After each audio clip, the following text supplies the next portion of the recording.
Good afternoon and welcome to our Tuesday COVID-19 briefing, our effort to continuously provide you information that's important to all Tennesseans as we face this COVID-19 pandemic together, and to provide you with information about what we're doing to mitigate the spread of this virus, but also to mitigate the damages both economically and from a health standpoint in Tennessee. As I mentioned yesterday, there are reports of encouraging news, and there are indications that the spread of the virus may in fact be slowing, not only in our state but in other places around the country.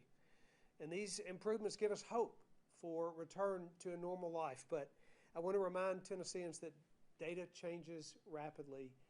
And even though the data is changing rapidly, we cannot change in our diligence and our vigilance and in our efforts to continue to do the things that have actually caused the decrease in the speed of the spread of this virus. We have to be consistent in our efforts to stay home, to stay apart, to do the small things that save lives and that decrease the long-term risks in our state.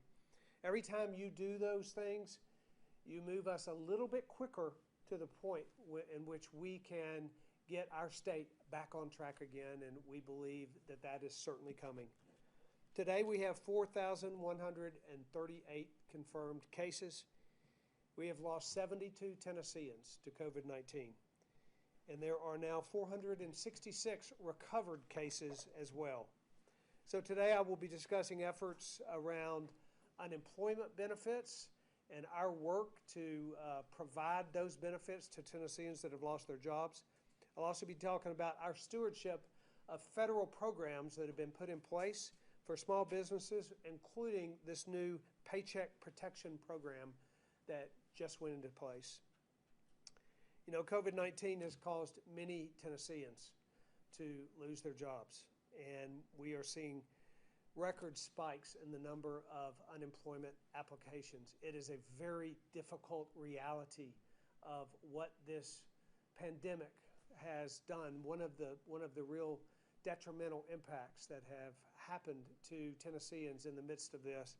On average, we typically see over a 3-week period about 10,000 initial unemployment claims, 10,000 over a 3-week period. Over the last 3-week period, we're on track to be about 25 times higher than that, with 250,000 initial claims of unemployment of Tennesseans. Early on, we saw that this pandemic was creating severe economic difficulty and disruption to hurting Tennesseans and hardworking Tennesseans.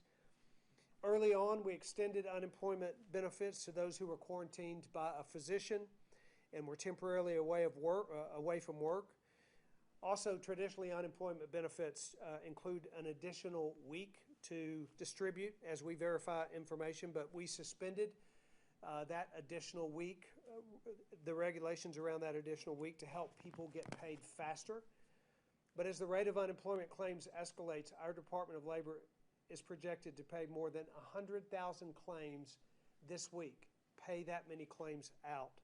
The massive number of new claims has required additional resources to make the system run efficiently. You can imagine the impact on our system as this massive number of folks have filed for unemployment. So I've asked Commissioner McCord to be here today. He will speak in a few minutes about the improvements that we are making to the system to process those claims faster and more effectively.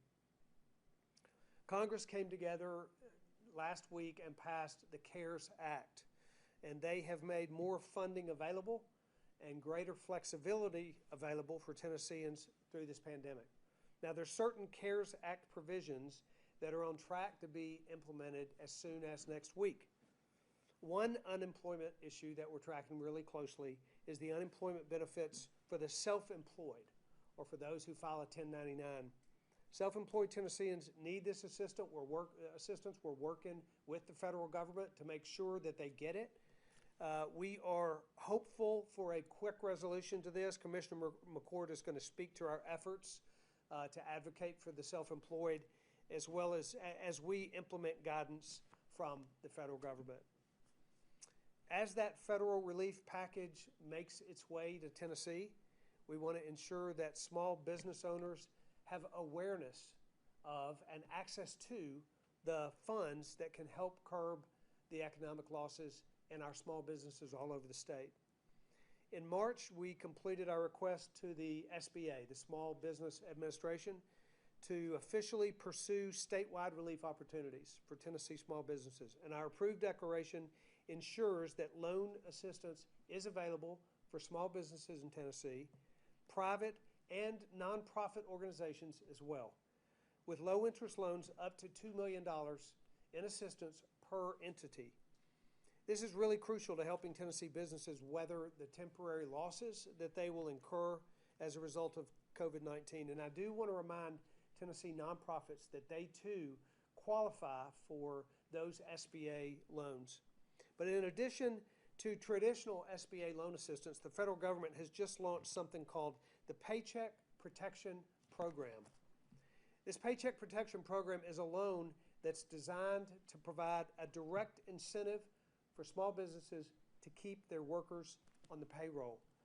SBA will forgive loans if all employees are kept on the payroll for 8 weeks and the money is used for payroll, rent, mortgage interest, or utilities.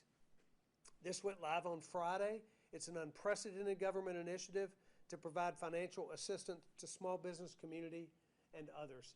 And we want small business owners across our state to be aware of this new program and to be aware that it has gone live in our state and that they can pursue this incredibly important assistance for small businesses in the season ahead that they face as a result of the difficulties around COVID-19. This went live on Friday.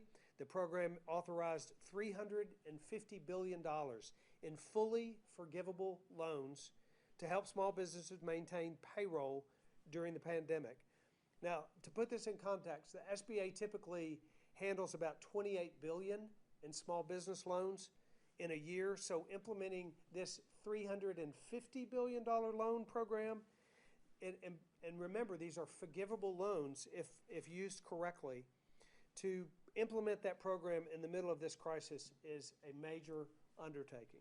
The program is being run here in Tennessee through local financial institutions. So our local banks here in the state of Tennessee are carrying this out. We want to thank our Tennessee banks and our credit unions for working quickly to help our small businesses in this program. I've asked Commissioner Gonzalez of Financial Institutions to give a brief update. If you would, Commissioner, come up to give a brief update regarding the first wave of this Paycheck Protection Program, its implementation for our state, and how it can help small businesses all across Tennessee.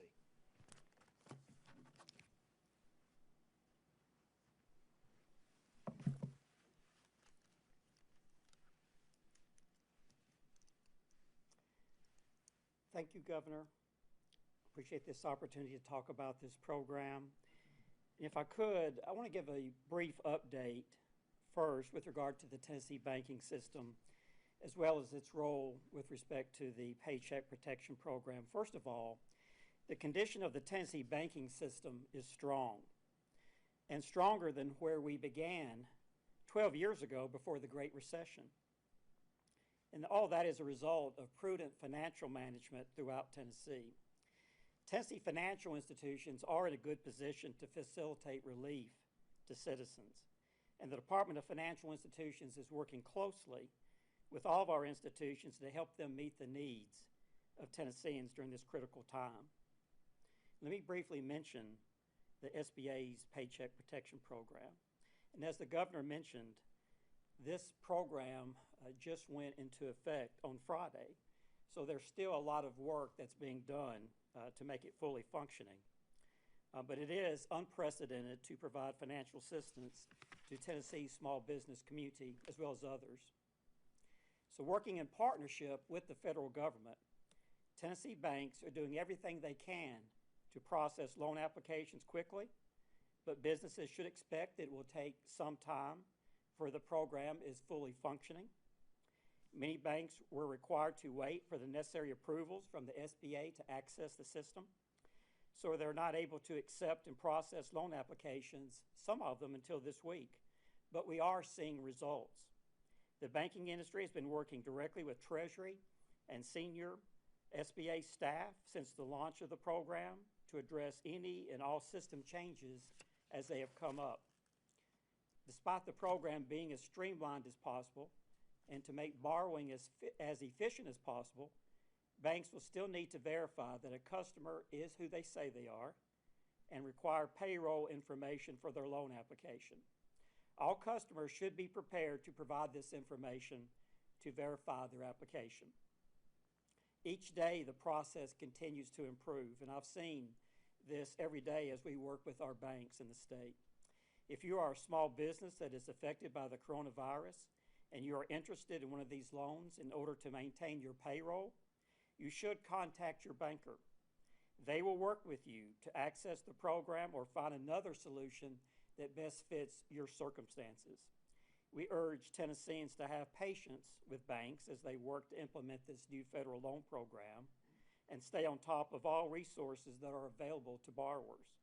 Financial institutions know that small business is the backbone of the economy and are committed to helping each of you through this unprecedented hardship. Thank you, Governor. Thank you, sir. And I just want to reiterate the awareness that we have that small business owners across this state have borne a tremendous burden to be a part of slowing the spread of this virus.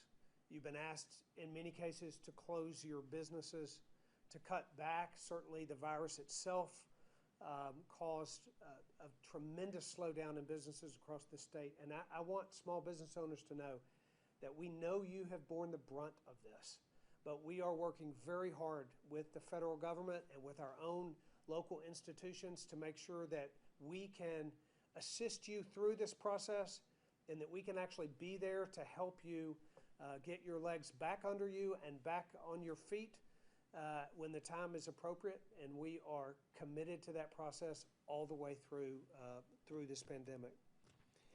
I want to ask Dr. McCord, our Commissioner of Labor and Workforce, to come forth and talk just a minute about our efforts in the state regarding unemployment and benefits to those who have lost their job during the COVID-19 pandemic. Thank you, Governor. As the Governor mentioned, we've seen a sudden and very high increase in the volume of first-time claims. As you can imagine, that puts a strain on both our people and our systems. And so let me update you just a little bit about what we're doing on both those fronts. 2.5 weeks ago, we had 20 front-facing individuals helping people process claims and file claims. That number is 200 plus now. We need more, and we need more especially on the weekend. So within the week, we'll be adding another 50 so that we can fully cover 7 days a week for those of you who are looking to file claims. On our information system front, we have gone through one major upgrade. We're in need of another one in order to process those claims quickly. That will come within a week or so. We're expediting that as much as we can with our vendor, with help from our IT department at the state. Finally, we have agreed with the federal government on several provisions from the CARES Act as it relates to unemployment insurance. The first one is known as Pandemic Unemployment Assistance, which you will see as we go forward that this will cover your sole proprietors, your 1099 employees, and that sort of thing. The second major one is called Federal Pandemic Unemployment Compensation, and what that does is it adds an extra $600 to any claim that's filed on top of the claim that you would already get. So you get an extra $600 no matter the amount of the initial claim. There are also a couple of provisions that extend those benefits. So we have agreed to those benefits, and we have received guidance this week. Our programmers have had one full day to work with our vendor programmers, And we'll have more information in the next few days about exactly when that implementation date will be. But I want to make this point. For those of the 1099 employees who have already filed, we will go back and review your file based on this new guidance, and so see if you're eligible for that, even if you weren't eligible for your traditional unemployment insurance. And on the $600 addition, as soon as we get that, that will also be backdated from the time of the agreement. So no money lost. Understand that time is of the essence. We feel a huge weight and a huge sense of urgency at the department to get these funds out, to get these benefits out to Tennesseans. And in a nutshell, Governor, we are making progress, but we still have more progress to make. Thank you, Commissioner, and that's true for all of us.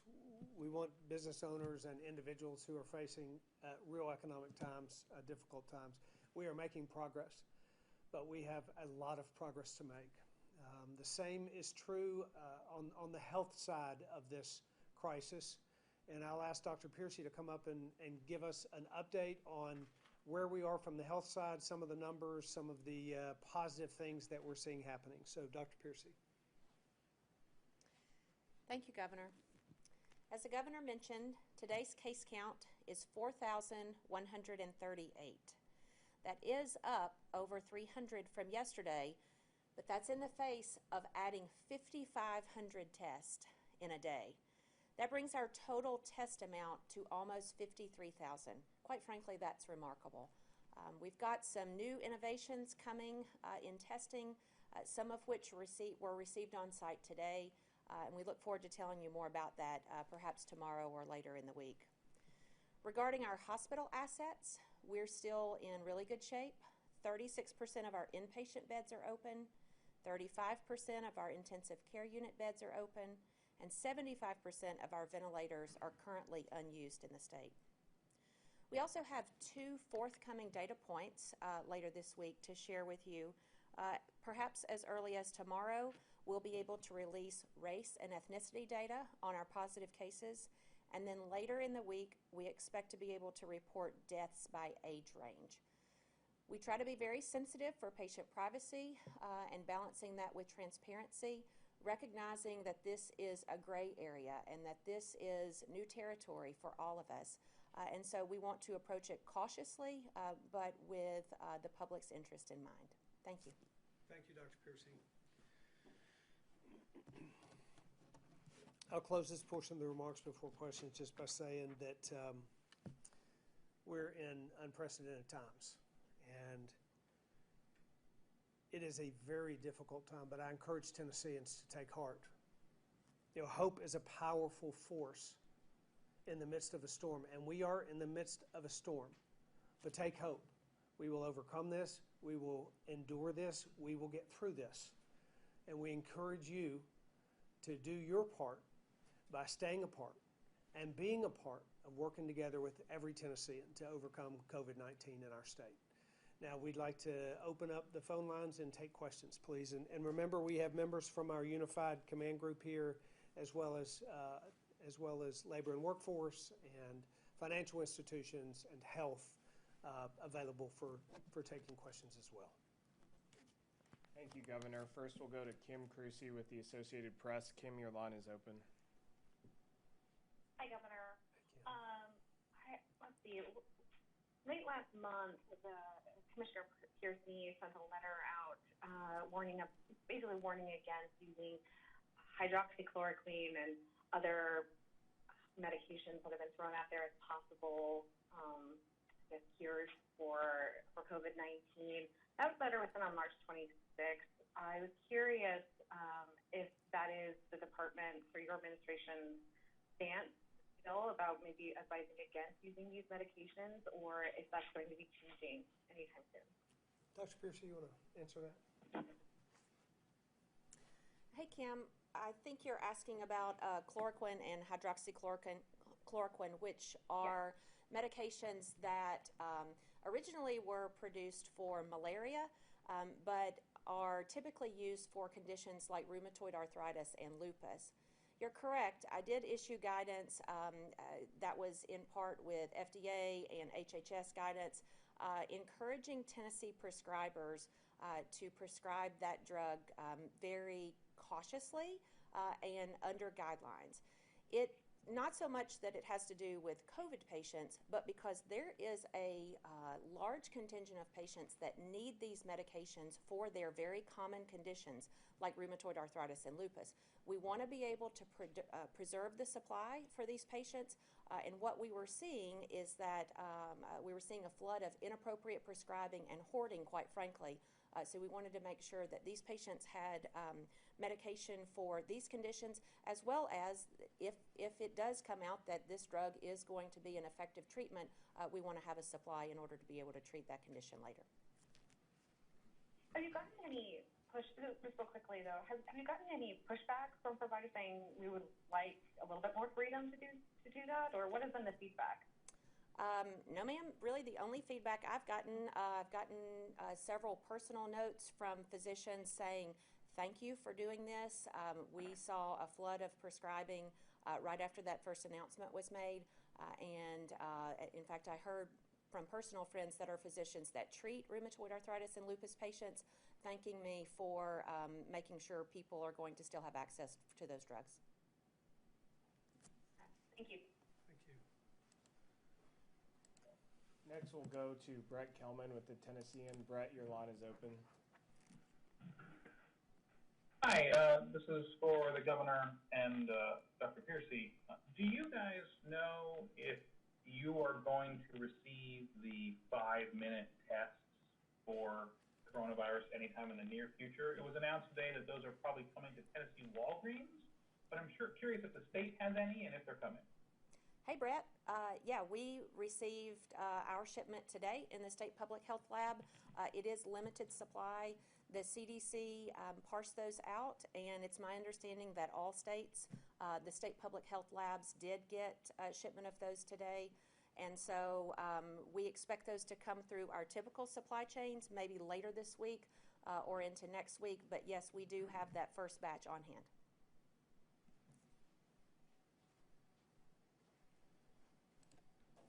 Next, we'll go to Ryan Breslin with WSMV. Ryan, your line is open. Hi, Governor. It's Ryan Breslin from News 4. I was reaching out to you because we've gotten a number of complaints from our viewers about golf courses being overcrowded and people not following the social distancing guidelines there. Are you able to tell us why golf courses are deemed essential, and if people aren't following the guidelines there, if you're thinking of having them closed? I'm glad you bring that up. It's the first I've heard of that particular complaint, but we certainly will take that into account and make the appropriate adjustments necessary. I'm not clear about where those complaints are or who they are, but if you would provide information to our office, we're always looking for opportunities to make certain that people are appropriately socially distanced, and where we see non-compliance with the guidance that we've given, we want to know about that. So, if you know what, I don't know about that particular complaint, but if you get it to us, we will pursue that, and we appreciate that. Next, we'll go to Damon Mitchell with Nashville Public Radio. Damon, your line is open. We're always looking for opportunities to make certain that people are appropriately socially distanced, and where we see what do we got going there? No, sorry. Seems to be there was some feedback on the line. Apologies about that. We'll continue on to the next question. Stephen Elliott with the Nashville Post. Stephen, your line is open. Thank you. Dr. Piercy mentioned starting to release some race and ethnicity data tomorrow or soon. Why is that important? And I guess also, why did it take until now to start recording that? Yeah, thanks, Stephen. I'll let Dr. Piercy reply. Yes, race and ethnicity data is important to make sure that we are maintaining access across all ethnicities and to eliminate or mitigate any disparities that we might identify. The reason we haven't posted that to now is you've probably heard me talk many times about re-identification risk. And so when those numbers get large enough in each ethnic category, that we can prevent re-identification, that's when it becomes more acceptable to release that information. So we feel like we're at that point, and looking forward to seeing that data tomorrow. Have you seen any trends in that so far? I actually have not seen that data yet because we've just now been compiling it.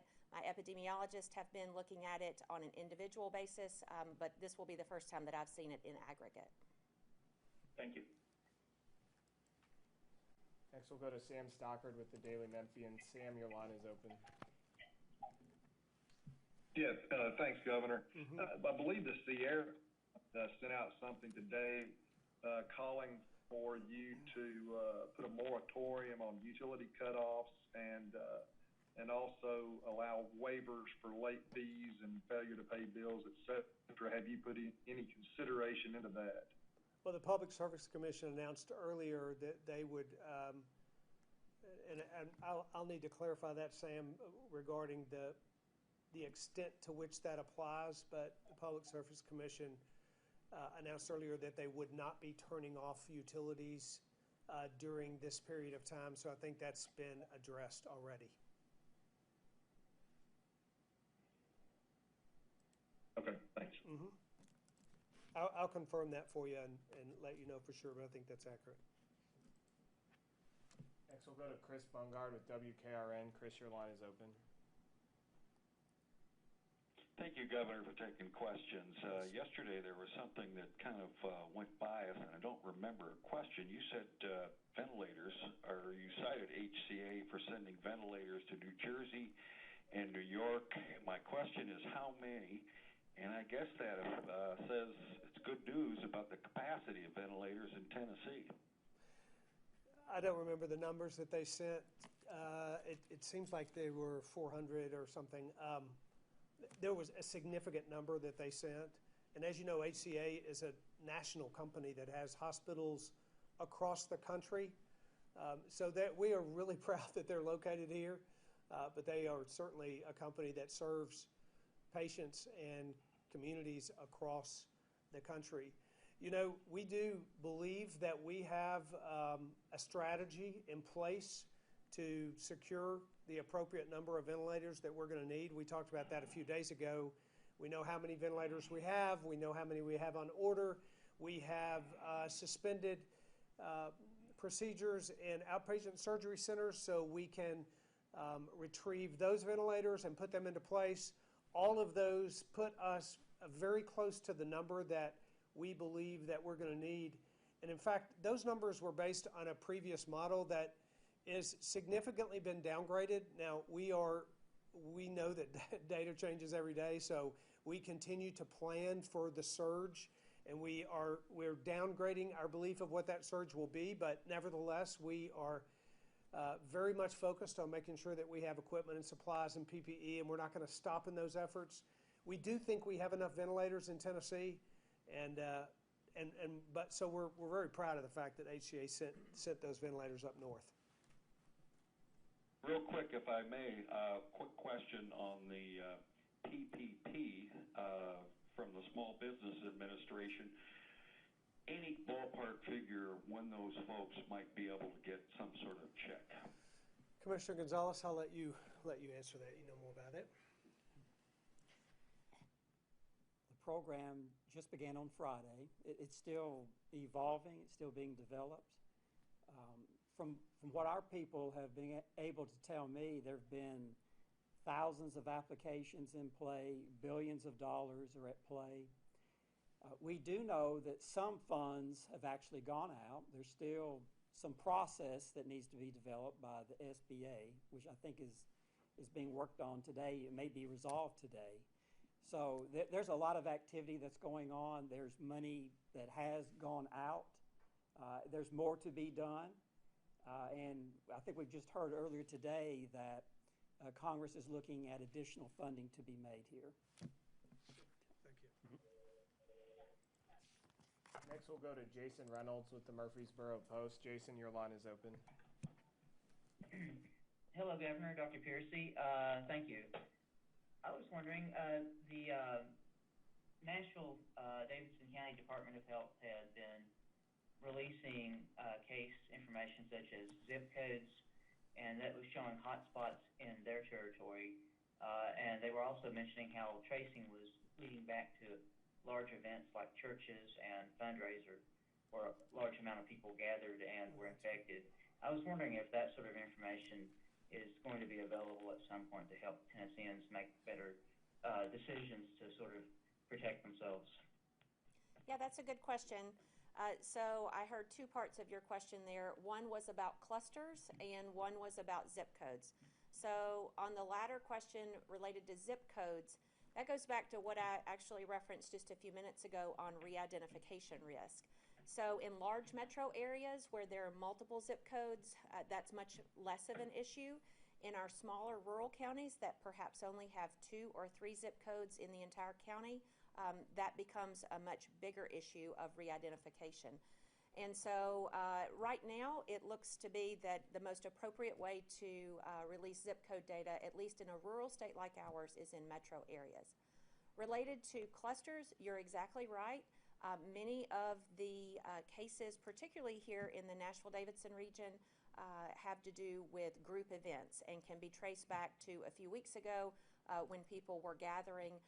And so that further helps us validate our assumption that these large gatherings are driving infection, why it's so important to do your part and stay apart. That's all the time we have for questions today. Governor, if you would like to make the closing statement. Thank you. I appreciate each of you for tuning in. We hope that we are continuing to provide you information. We hope that you are encouraged by the good news and that you are reminded by the difficult news of Tennesseans, of us losing Tennesseans or a rising case, that you're reminded that we cannot stop, that we cannot let up, that we cannot back off of our efforts to make certain that we attack COVID-19 in Tennessee with the most aggressive actions that we can take, and that would be you as well. So thank you for doing that. Thank you, Tennesseans, for working together, and we will continue to report information to you on a daily basis, and we will continue to remind you that we will get through this if you do your part and stay apart. Thank you.